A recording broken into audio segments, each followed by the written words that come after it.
So we talked about speed. How important is speed to people's willingness to pay for broadband?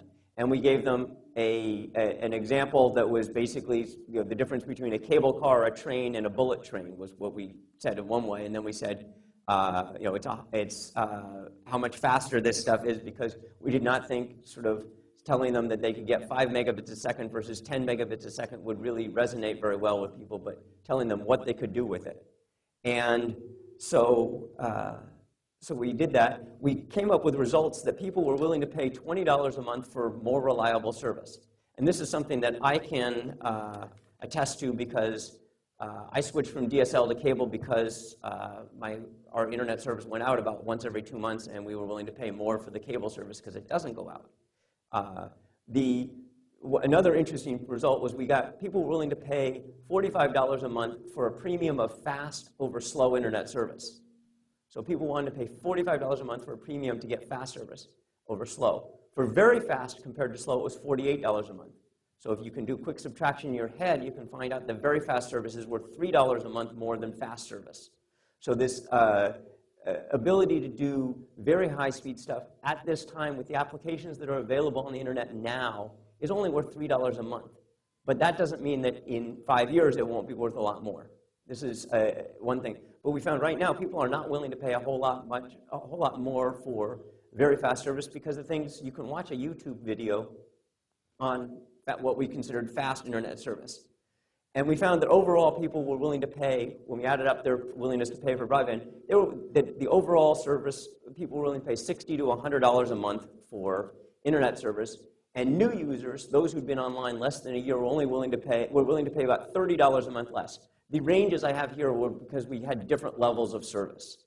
But on average, the new users are willing to pay $30 a month less. Now, there's a question that we want to try and set up in the next time we do a survey, which is there are two different explanations for why new users would be willing to pay $30 a month less. One is that new users just have a lower inherent willingness to pay for broadband because they didn't think that that was what they wanted. They just got on slower and later than other people. The second is that people who got on later haven't learned as much about all the things that they can do on broadband yet, and that over time, as they learn, they will become more similar to the people who've been online 2 and 3 and 4 and 5 years. And we may be able to try and do a strategy of trying to tease this answer out. And I think this answer is really important for policy for the FCC, to try to understand what they're going to do, because the FCC, as Chairman Janikowski said, we want to get more people online. Well, if you think it's the idea that people learn more as they get online and they become more comfortable with it, they're willing to pay more, then if you want to get more people online, you want to be like a heroin dealer. You want to get people addicted to broadband, and then you can take away the subsidy. You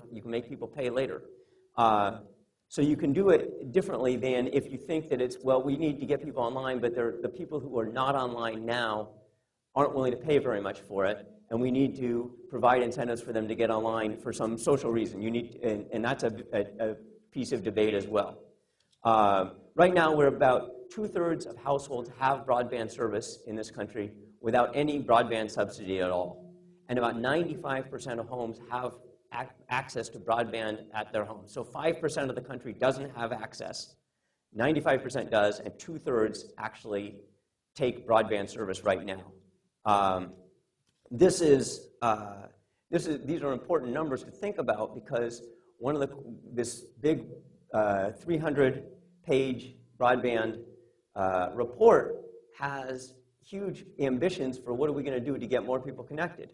Well, part of it is to try to get the 2/3 up higher, and the other part is to try to get that 95% up higher to 100%. And I'll talk about getting the 95 to 100% in a minute. What we want to think about is if you want to move the 95% up to 100%, it's very, very expensive. So this is a graph that I used in a research paper on telephone service. And what it does is it shows the cost of telephone service, the cost, not the price, based on what percent of lines. So if you see that 80% of lines for telephone service cost about $22 a month. That's the 80th percentile. Okay? So 80% of lines cost less than $22 a month.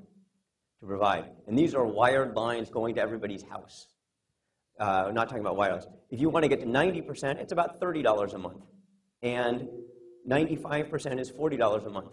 So but if you see this, the long tail, and I don't know where the clicker is, so you can see the long tail anyway, up on this end is very, very, very expensive. And unfortunately, it looks like it shows that it goes to 100% at $90 a month. It doesn't. It goes about $10,000 a month if you want to get wires to Ted Kaczynski's house out in Montana. It's very expensive to provide service to rural areas and where density is very low. And it turns out it's very. I'm going to turn this off now. It's very expensive to provide service in rural areas for even if you use wireless technologies. But satellite technologies can provide service to rural areas. There is a problem if you can get broadband anywhere in this country. What I said before was 95% have access to broadband. I meant to say 95% have access to terrestrial broadband. 100%, maybe not in northern Alaska, have access to satellite service, broadband satellite service. There is a difference in broadband service over satellites, which is that it takes half a second for the signal to travel. So if you are very, very into online gaming, you will die very quickly if you use satellite service. So it may be a matter of life and death to have terrestrial service, but not real life and death.